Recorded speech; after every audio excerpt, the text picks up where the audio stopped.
It's time again to turn our light to yellow, which can only mean one thing: Scalextric delivery time. 3 cars to choose, one I'm extremely pumped about, and one of them I can't wait to put around the track. Let's check them out.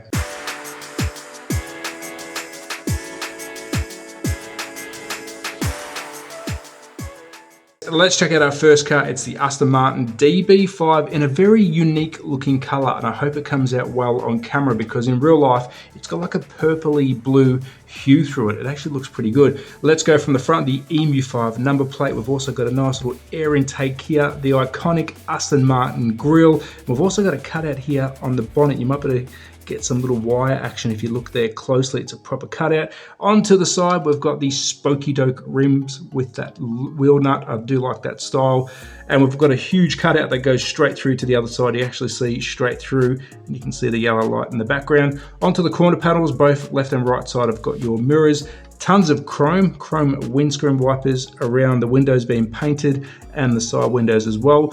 Let's go around to the back. We've got the chrome rear twin exhaust pipe, the EMU5 again, an itsy bitsy little DB5 little decal, and you've also got the boot release here, which has been painted chrome, and you've got the chrome housing that would support the light that reflects that EMU5. Onto the driver's side, he is sitting super low. Look how low he is. You can actually just see, can you actually see the steering wheel? So there's your driver, white jumpsuit, baby blue helmet, and it's the Masters Historic Racing. Good looking car. Let's see if there's any Easter eggs underneath. Normally we've got a little cutout. No, we don't on this one. It just says the Aston Martin, but there's your underneath detailing. And I think it's time we check out the second car. This one is a beauty. Now on to our second car, the Land Rover Series 1. Now when I first saw this, I mean, I do like my four-wheel drive cars, but I was like, okay. But now that I've had it in my hand, this little guy is pretty cool, and it's four-wheel drive. Take a look at that. So let's have a look at some of the finer details, because it is actually packed with a heap of detail. Got this nice etching at the front here. You can see the Land Rover grille with the name on it as well. They've done a really good job on that. It is Hue 166 for the number plate. Heaps of detail on the bonnet. If you're a Land Rover fan, you'll probably be able to name all of those. Now I have seen with the windscreen, it looks like if this does come off, I don't know if it has, I haven't tried yet, but it almost looks like that window wants to fold down because it's got the play function. Does it? I don't know yet, I haven't tried that. Around to the back, you've got the rear door, you've got your blacked out exhaust, and I'm loving, actually we missed the rims. Take a look at these little guys. They're pretty cool, and you've got some little skinny knobby tires as well. So they've really gone the full Hulk on this one. Let's go straight underneath because I wanted to show you the four-wheel drive mechanism. You can see we've got some gearing on both right-hand side of the wheels, and then you've got a button magnet here, which is your magnet to keep some traction down. But they've gone full ball on the detail on the chassis on this one because it actually looks like a decent Land Rover. Onto the back, we did have a quick look, but let's have a finer detail look. You got your rear step, you got your canopy, it's on top, and then from above you can see you got a nice little crease line through that. And then around to the driver's side, it looks like you've got Vin Diesel driving it, but I know it's not. And again, we've got no painted face, but I wish they were, but of course you can do that yourself. But I really think we should be getting some painted figures, and then the side profile. But what a cool little thing. This one will definitely be getting a review because I want to definitely test out the four-wheel drive. And of course, we're going to do Slot Cars on Track episode where you get a good minute of this hammering the track and some footage. So really cool car, excited to see it. I was very happy to receive it. But now let's move on to my favorite. Actually, before we do, if you are buying this, just keep note, they don't stack very well. I'm going to bring over another display. You can see the bottom of this one is actually higher and the Land Rover is sunken. So they don't stack as well as normal. So let's quickly do a test run of that. And when you put it on, it doesn't sit very well. So just be mindful, they don't stack too well compared to this guy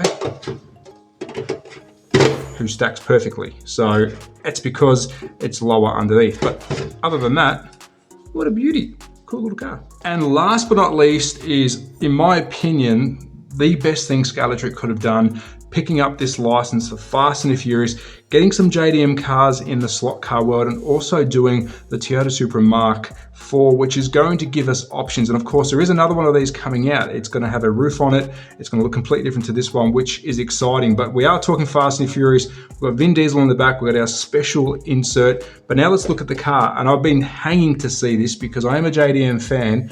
and I have been in Toyota Supras during my lifetime, so I've got a soft spot for it. And I've got to tell you, the decal work, now if you have watched the movie Fast and Furious 1, it's probably looking old now, but these were the thing. If you saw a car with these kind of decals on it, you knew it meant business. So onto the front, we've got the number 12, we've got some decal work here, you've got your etch outs. I mean, if I'm honest, that would have been nice if that was actually etched out properly, but we've got some stickers on here, maybe some grilling would have been nice on that one. Let's move around to the driver's side. You've got your shopping list down the bottom, very iconic of the JDM era days. You've got your style rim from the movie with some brake discs behind it. And then we've got Brian. And I've got to say, they've done a cracking job. It actually looks like him. Yes, the face isn't painted, blah, blah, blah, but it does look good. Flooded cockpit. If we go from above, you can see it is flooded. You've got some meant to be, I think, Sparko seats, but you do have a flooded cockpit, but they are getting a lot in there. And remember, underneath here is all the mechanics of it. Around to the back, we've got the iconic rear end of the Supra, which most cars see because these things are an absolute monster. And you've got your big Milo tin cannon, which has been painted black. Yes, it makes it look like that it's hollow. That's a good effect. I mean, if it was all chrome or one color, it wouldn't look realistic, but I'm happy that they've painted that black. One little thing they could have done is the little blue tip, which is part of the movie, the little titanium tip, but you know what? We've got a Supra. Onto the rear number plate. I haven't checked it, but I'm guessing that's going to be exactly the one out of the movie.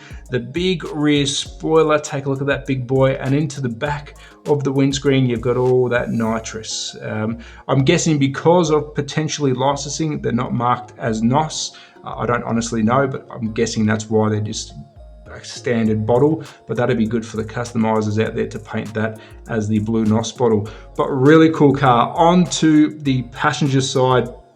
Got some aero design going all the way down, of course, exactly the same as the driver. But what makes me excited about this is we are getting a roof-on version with a different style of body kit. And what else can we see? I mean, there's going to be so many other Supras they can do to get some liveries out, so really cool. Let's flip it underneath. Do we have anything that's a bit of a, what would you say, Easter egg? There you go, you got the Supra underneath. You can see it's an inline motor. These are exhaust. It's fully painted with the silver shielding. Okay. That's cool. They've got the actual silver shielding so it doesn't heat up the car from underneath. So they've gone a bit extra with the detail on this one, but happy to have it. Can't wait to review it. This one is epic. Let me know what your thoughts are. But there you go. 3 incredible cars from Scalextric. Let's bring them in one by one. And I'm going to give you a quick look at this one. Do we actually see it was an Easter egg on this one? There wasn't. Good luck fitting that on there, but there we go. 3 cars. If you are wanting these, check out your local. I know the Supra is now available. I just got mine today, so that is available. Get out there and get it. And these little guys, especially this one, I can't wait to check it out. But be safe, take care, and I'll see you in the next one. Bye. And if you enjoyed this video, YouTube thinks you might like these two. Bye.